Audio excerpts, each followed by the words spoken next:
Seguindo com a nossa programação, vamos acompanhar agora um verdadeiro case de sucesso. Eu já me apresentei ele para ele.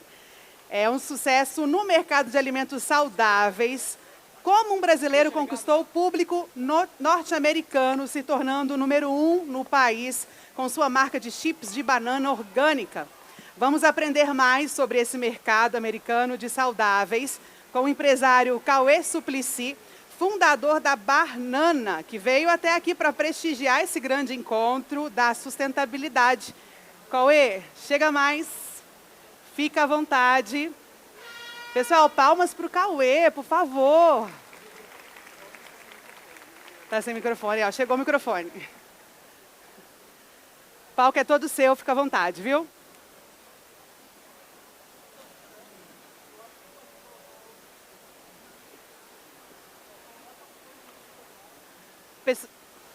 Acho que você pode falar que eu vou falar. Pessoal,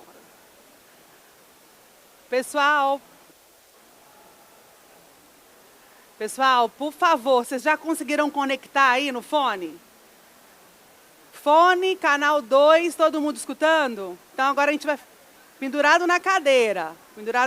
Se tiverem dificuldade, vocês podem procurar o pessoal que está do lado do palco de vermelho, que eles podem orientar vocês. Cauê, fala com o pessoal, vê se eles vão te escutar. Estão me escutando? Escutam? Faz assim o sinal pra gente saber que está escutando. Ah, beleza. Então tá. Legal. Fiquem à vontade, viu? Tá. Minha primeira vez fazendo uma palestra assim, que eu não escuto minha voz, mas acho que é bom porque eu não gosto de escutar minha voz de qualquer forma. Então vamos lá. Já estava lá em cima. Então, meu nome é Cauê Suplicy, eu sou o fundador da Barnana e CEO. Se vocês não viram a marca ainda, é porque não existe no Brasil. Eu moro nos Estados Unidos, fui para os Estados Unidos em 2001. Então, hoje eu vou dar um pouquinho da minha história, o que levou a eu começar a Barnana, e daí depois, a segunda parte, contar sobre o mercado americano, o que está acontecendo durante a pandemia e hoje em dia, onde que a gente acha que vai estar até 2030. Então, eu sempre falo que eu tive muita sorte, porque quando eu nasci, os meus pais estavam fazendo uma dieta macrobiótica, já comiam produtos orgânicos, se preocupavam com a saúde. Então eu cresci comendo produtos que não tinham açúcar, tinham mel. A minha bala era a banana seca e outras frutas secas. Então eu acho que eles foram visionários, que é o que a gente está fazendo hoje em dia. Na época, meus avós achavam que eles eram hippies, né? Então não viam eles como sendo tão visionários como eu vejo hoje em dia. Mas eu sou muito grato dessa alimentação saudável que eu tive desde o começo. E muitos desses valores que eu tive crescendo são valores que a gente tem na empresa hoje em dia. Então foi muito importante para mim. Eu nunca achei que ia começar uma empresa de produtos alimentares, sempre achei que fosse ser arquiteto igual ao meu pai. Mas acabei começando isso e eu vou falar um pouquinho como aconteceu. Mas primeiro, dar um pouquinho do que são os valores da nossa empresa. A ideia é sempre inspirar pessoas a fazerem o bem, serem saudáveis e protegerem o planeta. Essa é a visão da empresa, mas a missão é para inovar, criando produtos saudáveis para a comunidade, que sejam centrados na banana. Hoje em dia a gente tem produtos que não são feitos de banana, a gente tem a mandioca, mas que vem dos mesmos produtores que a gente compra a banana. Então é tudo ao redor dessa agricultura que a gente tem com a banana. Aqui foi quando eu mudei para os Estados Unidos, fazer triatlon. Eu falei para meus pais que eles sempre me incentivaram a seguir o meu sonho. E quando eu falei para eles que eu queria ir para os Estados Unidos para seguir meu sonho de ser triatleta profissional, eles falaram, não, seu sonho de ser arquiteto, como seu pai. Que sonho de ser triatleta? Mas acabei mudando para lá em 2001 para competir profissionalmente. Fui para San Diego, onde o triatlon começou. Naquela época não existiam barrinhas como a gente tem hoje em dia. Até aqui na feira tem tantos produtos para esportes, para atletas. Naquela época não existia. Então, toda vez que eu vinha para o Brasil, eu comprava um monte de banana seca e levava para os Estados Unidos. Sempre comia no pedal, os amigos pediam para experimentar e todo mundo adorava. Sempre perguntava, onde que compra? Vamos para o Brasil importar banana. Mas nunca imaginei que fosse começar uma empresa vendendo banana. Naquela época parecia uma piada. Mas depois de eu ver a água de coco e o açaí virarem um super sucesso nos Estados Unidos, eu falei, peraí, eu cresci tomando água de coco no parque, na praia, e agora tem água de coco numa garrafinha, em tudo quanto é lugar. Tem as cantoras, celebridades, mostrando água de coco no palco, a Madonna está bebendo água de coco no palco. E a mesma coisa com o açaí. O açaí, naquela época, eu comia açaí aqui no Brasil, na tigela, e daí agora tem açaí em tudo quanto é lugar, com sabor diferente, mais conveniente. Então, nessa época eu pensei, peraí, tem uma oportunidade para levar a bananinha do Brasil, que na época o único formato que existia era a banana seca mesmo, assim, que muita gente me falou no começo, não tem como, o americano não vai comprar esse produto, a aparência não é boa. Mas eu falei, a minha ideia não é vender a banana assim, como a água de coco não era vendida no coco. Imagina alguém em Nova York com um facão cortando o coco e botando um canudo, não vai dar certo. Então, essa foi a ideia, me espelhando no que foi feito com água de coco e com o açaí, criar um produto feito com a base da banana, mas com uma aparência melhor. E muita gente, experts da indústria, né, já falaram, Cauê, você tem que mostrar o produto, tem que botar uma janelinha para eles verem. Eu falei, cara, se eu botar uma janelinha, o pessoal vai ver a banana e não vai comprar. Então é melhor fazer uma embalagem bem bonita, que eles compram, daí já pagou quando abrir, vamos experimentar. E deu certo. A embalagem é bonita, o pessoal comprou e isso foi o começo. Em 2014, eu lancei a empresa em 2012, eu fui convidado para vir dar uma palestra aqui. Nesse evento, era muito pequeno, então é incrível estar aqui e ver o tamanho da empresa, mas naquela época, esses eram os únicos 2 produtos que eu tinha. Tinha lançado a empresa há 2 anos. Aqui eu quero falar um pouco de onde que vêm as nossas bananas. Os Estados Unidos não produzem banana. Elas precisam de um clima tropical, como o do Brasil, como o do Equador, todos os países da América Latina. Faz muito frio nos Estados Unidos, então não tem como produzir banana. Mas o produto que mais vende nos Estados Unidos, nos mercados, é a banana. O produto número 1 de venda nos Estados Unidos, banana. Mas não tinha muito produto feito de banana na época. Então eu comecei a viajar, passei muito tempo aqui no Brasil tentando achar banana orgânica, daí acabou que não tinha banana orgânica suficiente na época. Eu fui para o Equador e descobri que o Equador era o exportador número 1 de banana orgânica mundial. Essa foto foi de quando eu visitei as fazendas pela primeira vez. Era uma fazenda orgânica que estava lavando as bananas para botar nas caixas e exportar para a Europa. Meia hora lá eu vi que do lado tinha uma porcentagem das bananas que não estavam indo para as caixas. Primeiro começou com uma penca, daí foi aumentando, depois meia hora tinha uma pilha gigantesca de banana. Inclusive aquele cacho que está na foto. E eu perguntei, o que está acontecendo aqui? Por que essas bananas não estão indo para as caixas? Eles falaram que aquelas são o refúgio, mas eu falei, não entendi, são iguais às outras. Então eles explicaram que as bananas, para serem exportadas, elas têm que ser cortadas muito verdes. Se a banana tiver começado a amadurecer, a banana verde assim já começou a amadurecer. Eles falam que a banana é verde, mas tem um amarelo por trás. Então ela estragaria até chegar ao consumidor final. Então, quando se come uma banana nos Estados Unidos ou na Europa, não é tão gostosa quanto a banana que tem no Brasil. Porque a banana foi cortada muito verde, eles colocam ela em contêineres gelados para o amadurecimento não acontecer. Então, ficam algumas semanas até chegarem no centro de distribuição, que eles vão botar em câmeras para amadurecer a banana. Mas o que eu vi é que, mais ou menos, entre 8% e 20% de toda a produção de banana não podia ser exportada. Em países como Equador, com uma produção gigantesca, exportando para um país de 320 milhões de pessoas, com uma população de 20 milhões, não tem como vender as bananas no mercado interno. Então acabava que virava desperdício de alimento. Eles não tinham como vender a banana, eu decidi comprar. Então, dessa forma, a gente estava ajudando os produtores a ter mais lucro com o produto que estava sendo desperdiçado. E a gente começou sendo um pioneiro nos Estados Unidos, mundialmente, na redução de food waste, de desperdício alimentar. Mais ou menos 30% de toda a produção de comida global vai para o lixo. Então a gente não tem um problema de produção de alimento para alimentar a população. A gente tem um problema de logística. Tem alimento suficiente para alimentar todo mundo, mas 30% dessa alimentação vai para o lixo. Então a gente foi pioneiro nessa indústria de upcycling e hoje em dia é uma indústria que cresceu muito nos Estados Unidos.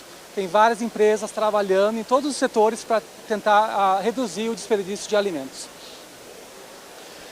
Hoje em dia, a banana, esses números, é difícil saber quantos pontos de distribuição você está. Quando a gente começou, se você me perguntasse, eu sabia exatamente todas as lojas, mas hoje em dia eles compram no distribuidor, a gente não sabe. Mais ou menos umas 14 mil pontos, mas a gente já reduziu mais ou menos 80 milhões de bananas de irem para o lixo. Então é uma coisa que a gente acha muito legal, mas o mais importante que foi que alguns anos atrás eu decidi fazer os chips de banana. Até então a gente tinha a banana seca, coberta em chocolate, misturado com outras coisas. Eu decidi fazer o chip de banana da terra. A indústria de banana da terra não é tão evoluída quanto a banana normal, porque isso não come tanto nos Estados Unidos, né? Então eu decidi que a gente ia ter que criar essa indústria. Fazendo muita pesquisa, eu descobri que existiam produtores na Amazônia que estavam plantando a banana da terra para eles mesmos consumirem, mas também para servir para dar sombra para café e cacau. Então eu encontrei uma cooperativa que tinha 200 famílias vendendo cacau para fazer chocolate.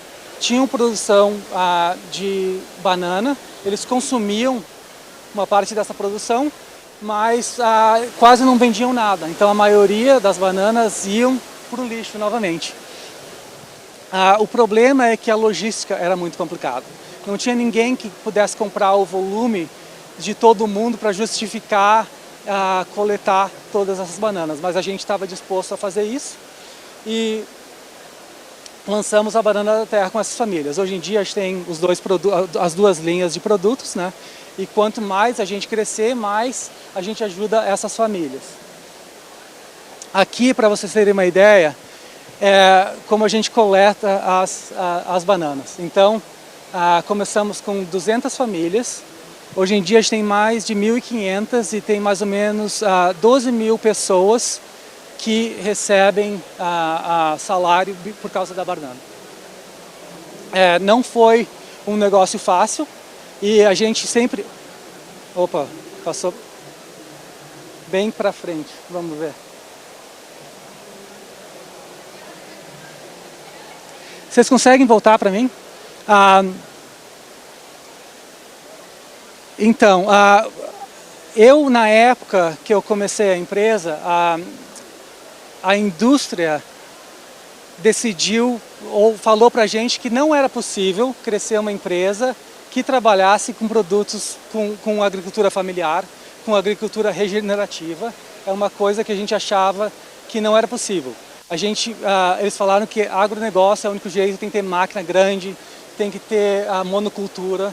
E o interessante é que hoje em dia a gente conseguiu fazer uma produção suficiente para o mercado americano inteiro, que vem de agricultura familiar da Amazônia indígena. Deixa eu ver se eu consigo. Vocês conseguem mudar para mim? Tá, eles estão tentando. Passa pro próximo. Tá, vai voltando até chegar aquela foto. É esse? É esse? Vai mais, Volta. Mais. Aí. E Tá, entendi. aqui sou eu com as famílias, então é uma coisa que é muito importante para a gente. E hoje em dia, consumidores também estão, vai ter slide? como a gente sabem? fala, A votando Carolina com Lira? dinheiro. Carolina Eles Lira estão também vai ter comprando, slide? de empresas que Vai têm ter também? um Que ela vai passar também. impacto Vou explicar isso também para ela antes dela social começar, que aí ela já e fica... com o meio ambiente. Agora, mas é muito legal fazer tudo isso, mas você tem que vender o produto, né? Então, a indústria americana é muito grande, mas é muito difícil. E evoluiu muito desde que eu comecei a empresa. Não vai funcionar. Aqui, só para vocês terem uma ideia, esses são os nossos produtos ele tem em um loja. delay. Quando eu lancei a empresa, em 2012, É só para aqui entender, vocês vão ele ver tem o tamanho delay. do mercado Eles têm que americano. apertar e esperar. É um mercado muito grande e cresceu muito nos últimos 20 anos.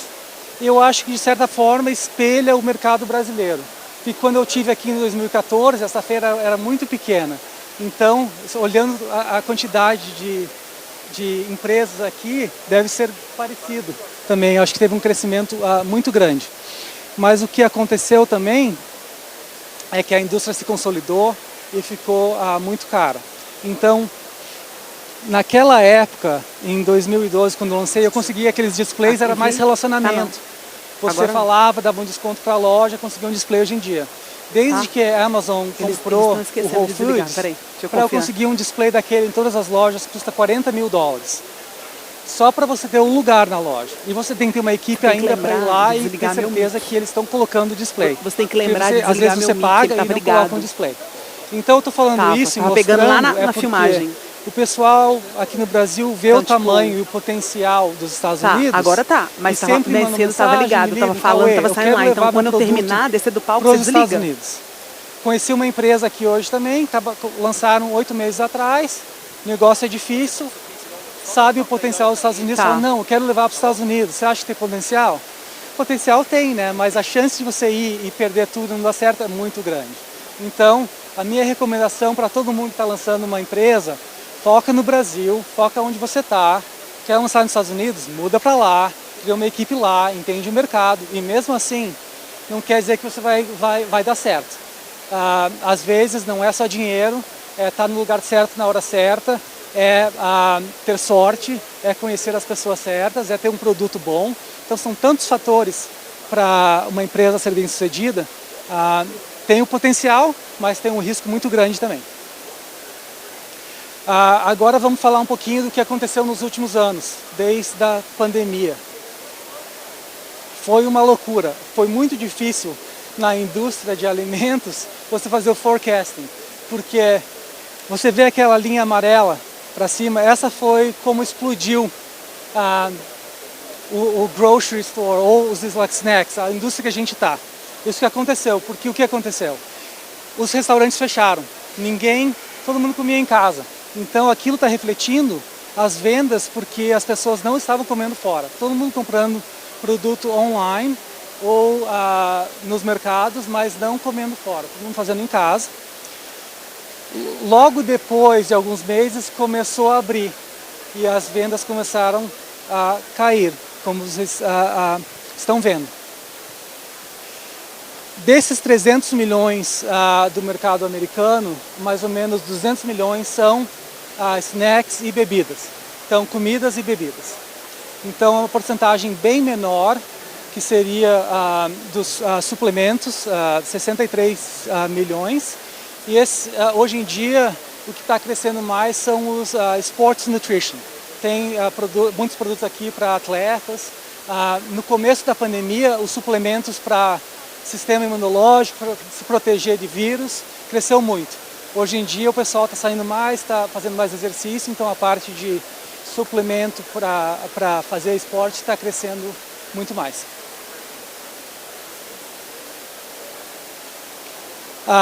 Hoje em dia, no mercado americano, o que mais cresce é o e-commerce, a parte online. Essa aí dá para ver ali também na pandemia, é o que cresceu, aquela linha bem aguda online, e depois que reabriu, todo mundo queria sair de casa. Então as vendas online decaíram. Hoje em dia vocês podem ver que mais cresce, mas ainda representa uma porcentagem muito pequena do mercado americano. Somente 8% de todas as vendas dessa indústria natural de comidas é online. A maioria ainda vem das lojas, 61% ainda vem das lojas mais convencionais. Esses são os mercados maiores, que aqui eu acho que seria um Carrefour, um Pão de Açúcar, uma coisa assim. E daí 21% vem dos mercados lá, tipo, mais naturais, que é o Whole Foods e o Sprouts. Então, as redes maiores ainda representam uma parte muito grande. É importante hoje em dia focar em todas essas áreas, focar no online, mas ainda tem muito para crescer. Desde que eu mudei para os Estados Unidos, a gente não tinha inflação nos Estados Unidos. Sendo brasileiro, foi uma coisa muito estranha para mim. Eu cresci no plano cruzeiro, com todas as mudanças de moeda e muita inflação, a gente sempre teve. O povo brasileiro está acostumado. Nos Estados Unidos nunca teve. Os últimos 23 anos que eu estou lá, não tinha inflação. Isso impactou muito a venda de produtos naturais. Na indústria em geral, produtos naturais e orgânicos sempre cresceram mais do que produtos convencionais. O potencial é muito grande, mas o que aconteceu, você pode ver ali em 2022, aquela barra laranja, foi quando os produtos convencionais começaram a crescer mais que os produtos naturais. E a razão disso é a inflação. Os produtos estavam muito mais caros, então a indústria inteira decidiu segurar o dinheiro, consumidores não sabiam se a gente ia ter uma crise econômica, então todo mundo começou a comprar produtos que eram mais baratos, produtos com a marca dos mercados, e teve até muita fala na indústria, não, talvez seja o limite da indústria de orgânicos, não vai crescer mais, e é muito legal ver que agora já começou a mudar. Então, nos últimos 10 meses, os produtos orgânicos e naturais, saudáveis, estão crescendo muito mais do que os produtos mais convencionais. E isso é legal ver aqui, essas 4 colunas diferentes são tipos de mercados diferentes. Convenience é tipo o posto de gasolina, que tem as lojas menores, que a gente chama o grab and go, que geralmente não tinham muitos produtos naturais. Na indústria, o mercado que cresce mais para produtos naturais é esse posto de gasolina, convenience, porque eles não tinham tanto, então por porcentagem tem muita oportunidade lá. Mas é legal ver que nas redes naturais, nas redes convencionais, produtos naturais e orgânicos é o que mais cresce. Os produtos convencionais estão não crescendo, e se estão crescendo muito pouco. E a gente tem ali Rising Tides Lift All Boats, é que a maré levanta todos os barcos. Então, quando está levantando em um tipo de mercado, levanta em todos, para toda a nossa indústria de naturais. É interessante ver isso também. Em áreas que orgânicos e naturais não tinham uma presença grande, hoje em dia, refrigerante, soda, um produto orgânico vende 121 pontos a mais do que produtos refrigerante convencional, refrigerante normal. Nos últimos anos teve uma explosão de sodas orgânicas e naturais. As sodas convencionais, as Coca-Colas e Pepsis não estão crescendo, mas essas alternativas mais saudáveis estão crescendo muito.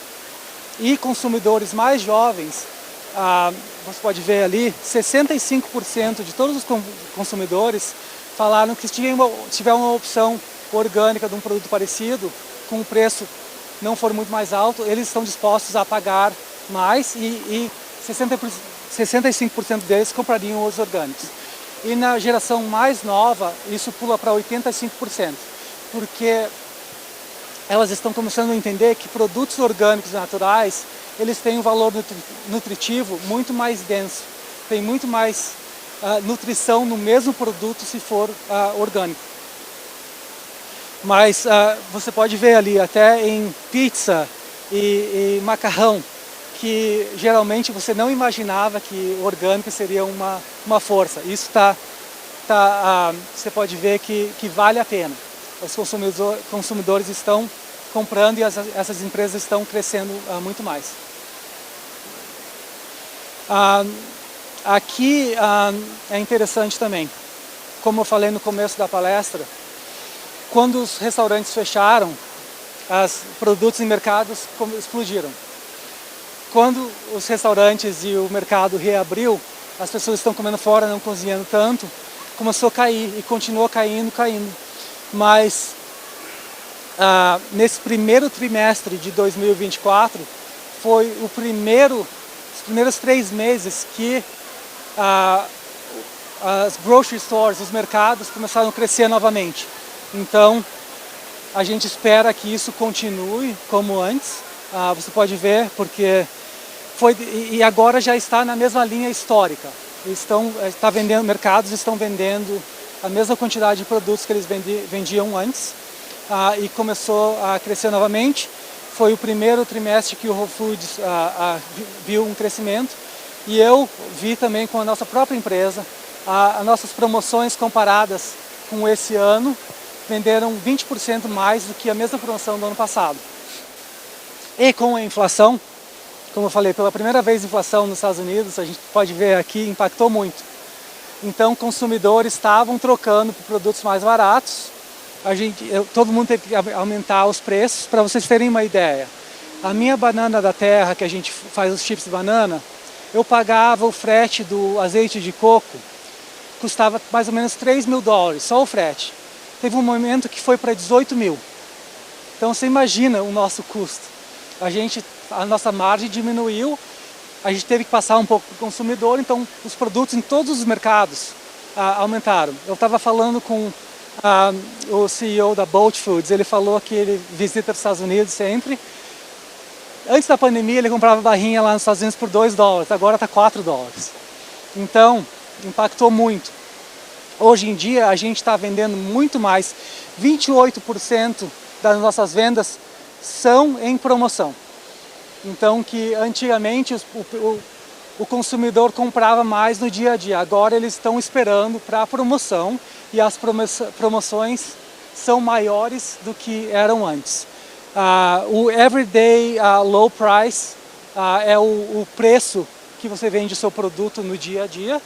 Ainda está alto, todo mundo está esperando para ter certeza que os custos vão baixar para passar para o consumidor, mas você tem que vender, então a maioria das vendas estão vindo dessas promoções. Inovação. A gente lançou um produto bem no começo da pandemia.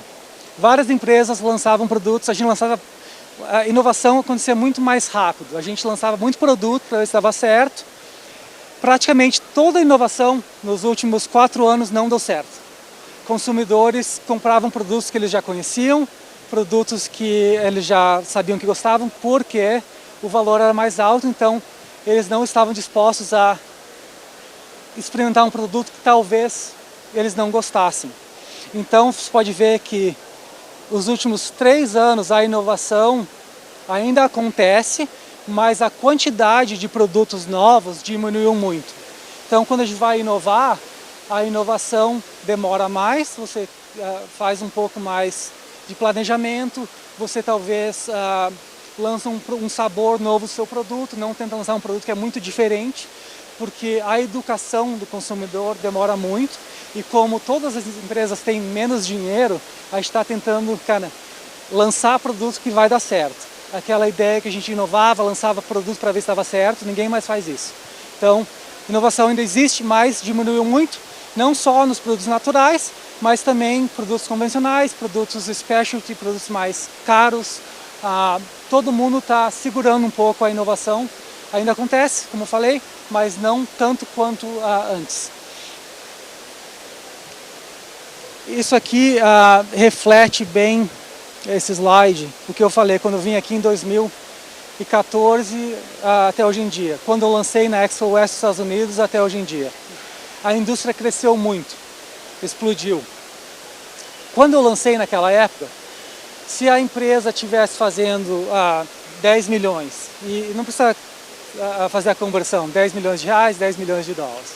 Naquele momento, as empresas, os estratégicos que são a Kellogg's, Frito-Lay, Mondelez, eles estavam dispostos a comprar empresas menores que não tinham lucro, não faziam lucro, que perdiam muito dinheiro, mas estavam crescendo. Não interessava o tamanho, 10 milhões já era um tamanho bom. Eles compraram muitas dessas empresas e não deu certo. Essas empresas são muito grandes. Eles perceberam que para fazer a integração deles tem que ser muito maior. Então, o que era 10 milhões no começo, hoje em dia virou 100 milhões. Então ficou bem mais complicado, você tem que crescer muito mais para ser comprado e tem que focar muito no seu lucro, na margem. E o interessante é que 7 anos atrás a indústria não se importava com margem. Tinha muito dinheiro nos Estados Unidos, os investidores de tecnologia começaram a investir em alimentos, então eles queriam ver o crescimento que eles viam em tecnologia, que não é realístico para você crescer uma empresa de alimentos como você cresce uma empresa de software de computador. Então, muito dinheiro foi desperdiçado nessa indústria, mas a indústria também ficou muito cara, porque empresas que não estavam preparadas para receber capital, receberam capital, elas pagavam para entrar nos mercados, pagavam para pegar os seus funcionários, pagavam mais, e criou um inflacionamento na indústria que ficou muito difícil sobreviver nos Estados Unidos com uma marca se você não tivesse muito dinheiro. Isso tudo mudou muito. Hoje em dia todo mundo está focando na integração. A Banana, no começo, a gente comprava produto a gente fala de co-packers, empresas que processavam os produtos para a gente. Hoje em dia a gente tem a nossa fábrica, então toda porcentagem de margem que você consiga, você tem que focar nisso. Então, a integração para os estratégicos é muito importante hoje em dia. Vamos ver o próximo slide. Chegando perto do final aqui, para onde que a gente acha que a indústria vai? Como vocês viram que a gente está em 300 bilhões, cresceu muito, essa indústria é uma indústria muito mais madura do que era antes. E eu acho que no Brasil vai acontecer logo logo. Como eu falei, no começo, a indústria de alimentos saudáveis, naturais, era vista de uma forma tinha mais risco, mas os investidores estavam dispostos a tomar esse risco, investir mais para uma indústria mais jovem. Hoje em dia a indústria ficou como qualquer outra indústria, mas a boa coisa disso é que quando eu lancei, investidores da indústria eram investidores anjos, tinham fundos de investimentos muito pequenos. Hoje em dia existem fundos de investimentos para todos os tamanhos. Tem fundo para quem está começando, para investidor anjo, tem fundo para quem de crescimento, tem private equity, todo mundo investe nessa indústria. E isso vai se consolidar ainda mais até 2030. Existe pela primeira vez, 3 anos atrás, teve IPOs, empresas da indústria de alimentos abriram o capital na bolsa. Não quer dizer que tenha dado certo. Muitas delas abriram capital, explodiu e caiu. Mas isso é por causa do o momento macroeconômico que a gente está. Mas o que a gente está vendo que nos próximos 6 anos isso vai acontecer mais. Quando a economia começar a melhorar, a gente vai ver mais empresas abrindo capital. Hoje em dia tem muita consolidação. Talvez você não esteja conseguindo fazer o lucro ou chegar no tamanho sozinho, você procura empresas parecidas e combina, junta os custos, usa a mesma fábrica, aumenta a sua margem, chega num tamanho maior. Isso vai acontecer mais e mais nos próximos 10 anos.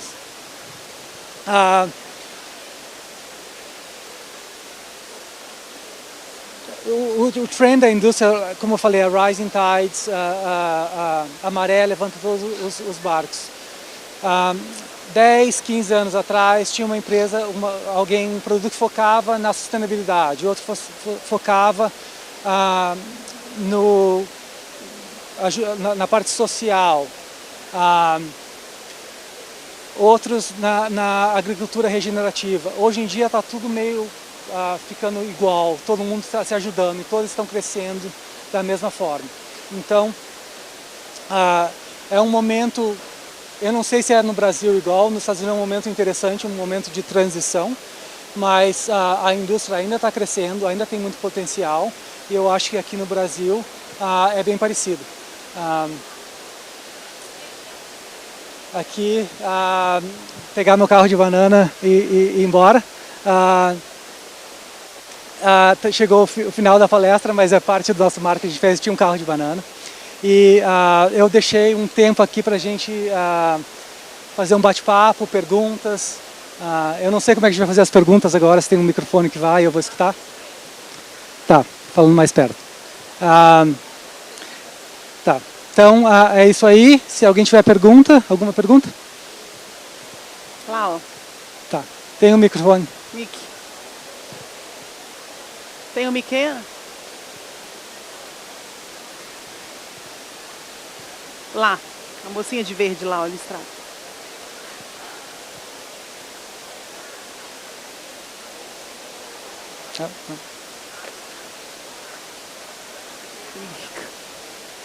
Acho que foi.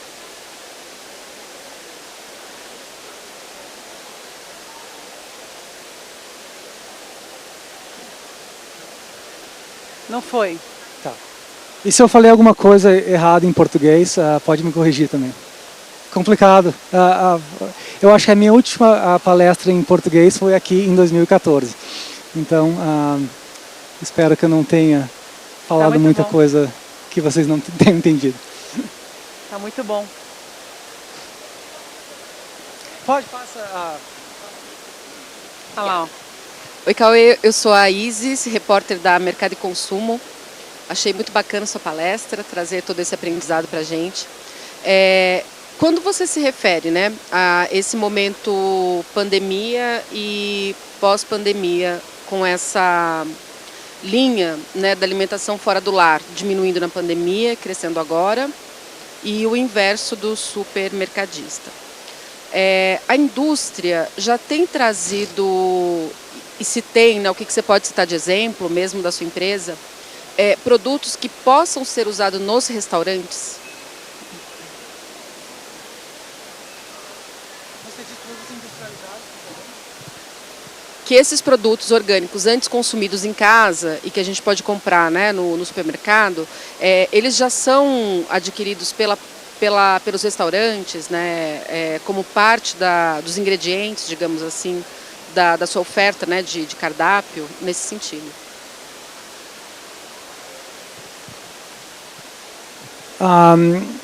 Eu acho que sim, depende do restaurante também, né?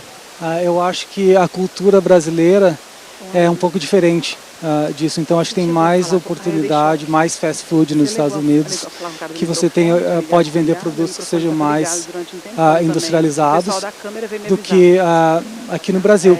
Mas eu estava falando com o pessoal da Nu, que faz o pão de queijo e várias produções de mandioca, e a gente estava falando disso. Eles vendem muitos produtos hoje em dia, os mesmos produtos que eles vendem no mercado, eles vendem para restaurantes que servem o mesmo produto. Então, eu acho que tem uma oportunidade. mas I think vai variar de mercado para mercado e para consumidor. Consumidor vocês entregarem. mais então, eu vou jovem ó, está cozinhando menos. Agora vai rolar um presente, então eu acho que tem um o potencial Eduardo que vai te está crescendo. Obrigada. A parte de Vocês vão entregar snacks, mas a sempre. parte gente de não tinha alinhado alimentos isso, está né? voltando No mais. primeiro, Alimento mas- que tem que ser cozinhado mais para os mercados mesmo. tá Desculpa, para os restaurantes.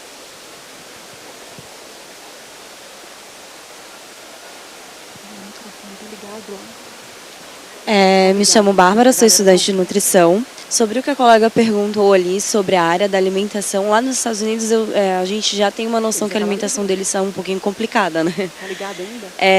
Eu queria perguntar Agora fechou. sobre essa nova inovação da alimentação envolvendo a banana. Para mim é novidade o teu produto, não tinha visto ainda. Primeira vez assim que eu tô tendo esse contato assim com a banana em snack. Eu queria saber se você tem projetos futuros de fazer a banana ou pratos, né, dela preparada de alguma forma congelados. Porque como eles gostam de comida que seja fácil, né, e que seja pré-pronta, se você tem projetos assim lá na frente para usar a banana de outras formas.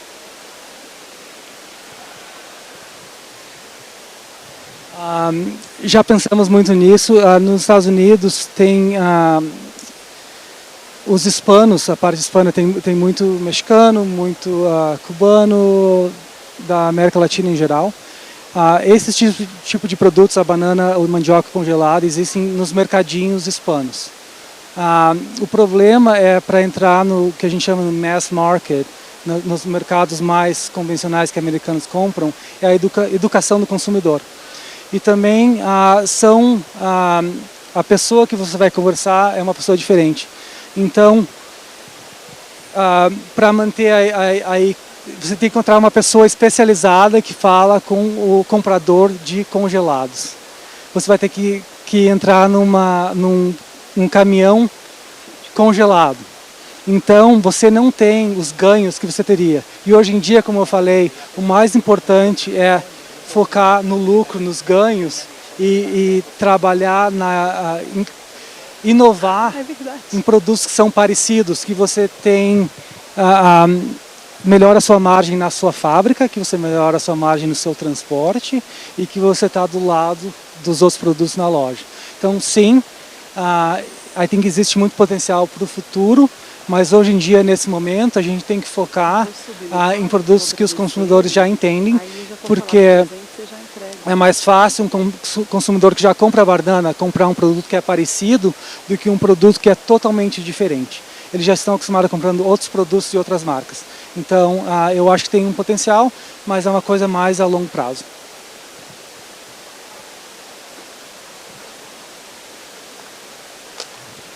Acho que foi. Mais perguntas? Olá, Cauê, tudo bem? Meu nome é Sidney. Eu fiquei uma dúvida. Você leva o produto in natura ou você faz a desidratação aqui e já deixa aqui, sei lá, 75% do peso e leva ele desidratado e lá nos Estados Unidos faz apenas o invase?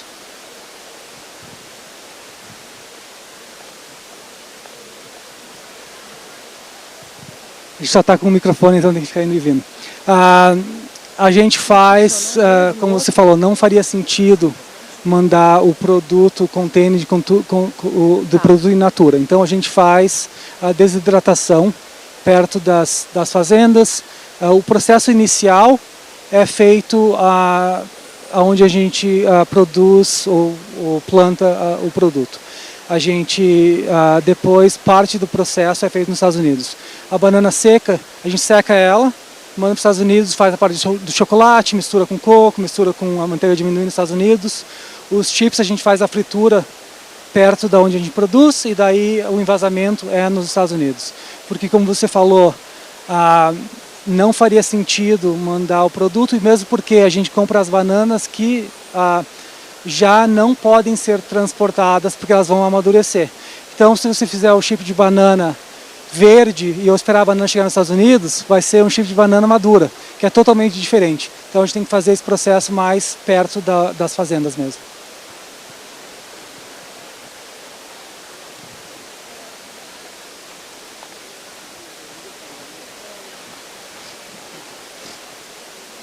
Olá, boa tarde. Eu também sou produtora de banana e faço bananada e banana desidratada. Eu já admiro a banana há muitos anos. E o que mais me choca, assim, agora a gente está começando a fazer um projeto de capacitação dos produtores. Eu sou do estado do Rio e só trabalho com produtores do estado do Rio. Eu não consigo imaginar como você faz para ter esse volume que você tem, porque eu conheço o teu produto nos Estados Unidos, o volume que você tem, com a quantidade de produtores que você precisa para isso, sendo orgânico, de pontos diferentes. Então, eu queria saber da onde você está importando, de quais os países, se você tem alguma noção de quantos produtores você precisa ter para ter esse volume que você tem.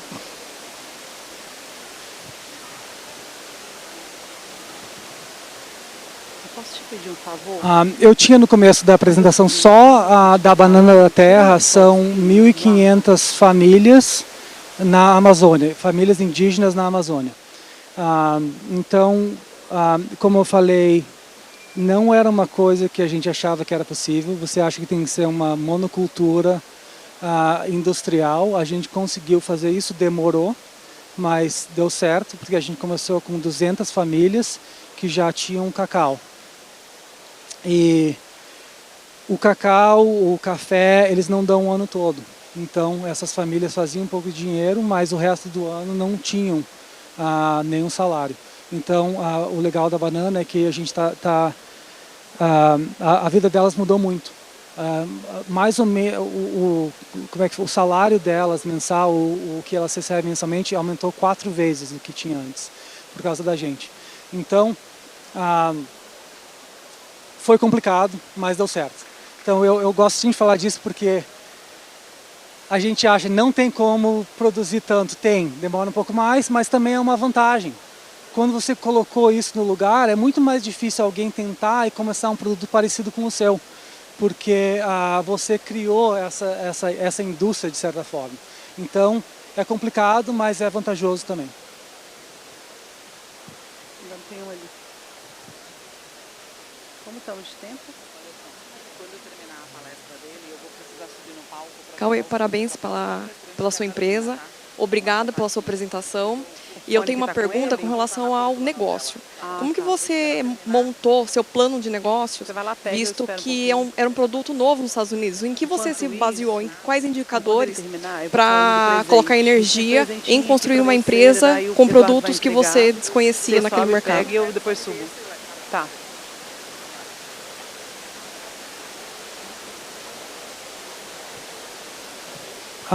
Quando você é empreendedor, você geralmente não conhece. Eu tinha começado uma empresa de bicicleta antes, mas foi meu primeiro produto de alimentos. E eu sempre falo, se eu soubesse quanto difícil é começar uma empresa, provavelmente não tinha começado. Então, eu acho não saber, eu acho que é até bom. E é interessante também, porque quando eu lancei, eu não conhecia a indústria, então eu fazia coisas que fazia sentido para mim, mas não necessariamente eram a norma da indústria. Então, na verdade, eu tive uma vantagem, porque o pessoal fala, não é assim que faz, mas falei, o outro jeito não faz sentido, então a gente vai fazer assim, e a gente ganhou muito mercado por causa disso. E eu também estava tão empolgado com essa ideia que eu falava para todo mundo, dava amostra para todo mundo. E acabou que, bem rapidamente, eu acabei conhecendo pessoas que tinham muita experiência nessa indústria. No primeiro ano, eu conheci um cara que tinha começado o Nutrition Business Journal, que é uma das maiores publicações de nutrição. O cara morava perto da minha casa, ele falou, Cauê, quem que você quer conhecer da minha indústria? Ou da indústria de alimentos? Falei, eu me espelhei no açaí e na água de coco. Então, no mesmo ano que eu comecei, antes de lançar, eu fui apresentado para o Ryan Black, que foi o fundador da Sambazon. Então ele me incentivou muito, me mostrou os passos e acabei recebendo investimento do fundador da Zico Água de Coco, que foi comprada pela Coca-Cola. Então, eu não sabia, mas eu tinha energia, estava empolgado e acabei me conectando com as pessoas certas. Nos nossos produtos a gente não viu o impacto ainda, mas muitos anos, alguns meses atrás, todo mundo estava falando sobre isso, até as empresas aéreas estavam falando que os americanos vão perder peso, então os aviões vão precisar menos combustível Eu sei que a Kellogg está, o forecast de 10 anos está mudando, porque consumidores vão comer menos. Então, a gente não sabe exatamente, mas se acha que vai impactar muito a nossa indústria. Mas é difícil de saber. O que eu acho que produtos que são mais naturais, com ingredientes mais simples, uma das coisas que está mais crescendo hoje em dia são a simplicidade dos alimentos. Então, se você tiver um produto que é menos processado, acho que tem ainda muito potencial. Os que vão sofrer mais são os produtos mais processados, mais não saudáveis. Então, vamos ver o que vai acontecer, mas o pessoal está achando que vai impactar muito. É um processo longo, complicado e está ficando mais difícil ainda. Os Estados Unidos acabou de mudar o certificado de orgânicos, então você tem que fazer esse tracing, que a gente chama, até a documentação toda. É devagarinho.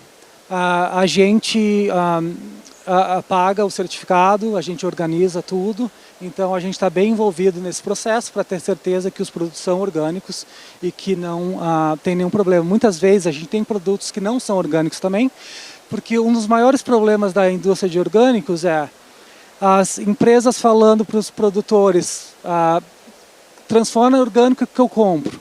Mas é um processo, dependendo como era a agricultura antes, é um processo muito longo, é um processo que vai ser mais caro inicialmente e que eles não têm dinheiro para fazer isso. Então o que a gente faz, a gente trabalha com a agricultura regenerativa também. Então a gente compra o produto não orgânico, a gente tem uma linha de produtos não orgânicos. Então é um produto que é feito como orgânico, mas não tem a certificação. Então é para a gente comprar o produto do consumidor, do produtor naquela transição. E daí quando a gente já está trabalhando com eles durante um tempo, a gente transforma em orgânico e transfere para a linha de orgânicos. Então isso eu acho que é importante para as marcas também incentivar os agricultores a produzir orgânico, mas ajudar eles a fazerem isso também.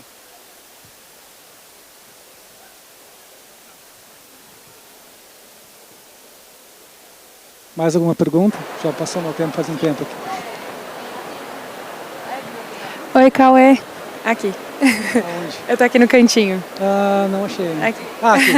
É uma pergunta rápida que você falou no final da sua apresentação sobre como a inflação americana afetou o poder de compra dos consumidores com esses novos produtos, até para o orgânico sendo um preço um pouco mais alto. Hoje em dia no Brasil a gente vê, obviamente, a nossa inflação também afetando a compra dos produtos orgânicos que naturalmente vão ser um pouco mais caros do que os outros que a gente tem no supermercado. E eu queria ver um pouco mais a sua opinião de como que isso muda nos próximos 10 anos, se é com uma injeção de capital vindo dessas grandes empresas no Brasil, ou como é que você vê isso melhorando? Na verdade, não tem razão para o produto orgânico ser tão mais caro do que o produto convencional. Você tem que ter mais volume. Mas mesmo assim, o que a gente acabou de ver no final da apresentação, é que os produtos orgânicos e naturais estão crescendo mais do que os convencionais. Então, tem a demanda, mas você precisa de investimento, porque é muito difícil competir com marcas ou produtos convencionais com ingredientes inferiores. Eles têm mais margem para investir em marketing e tudo isso. Então, é um processo lento, mas como a gente viu, está acontecendo devagarinho. Nos últimos 15 anos, a indústria triplicou já para 300 bilhões. Então, quanto maior ficar, eu acho que melhor vai ficar. E eu acho que as vendas decaíram muito porque tinha inflação, mas todo mundo estava com medo de uma crise, então todo mundo estava segurando. Agora que talvez a gente acha que não vai ter uma crise, eles estão gastando um pouco mais, porque, como eu falei, eles acham que o produto tem um valor nutritivo maior.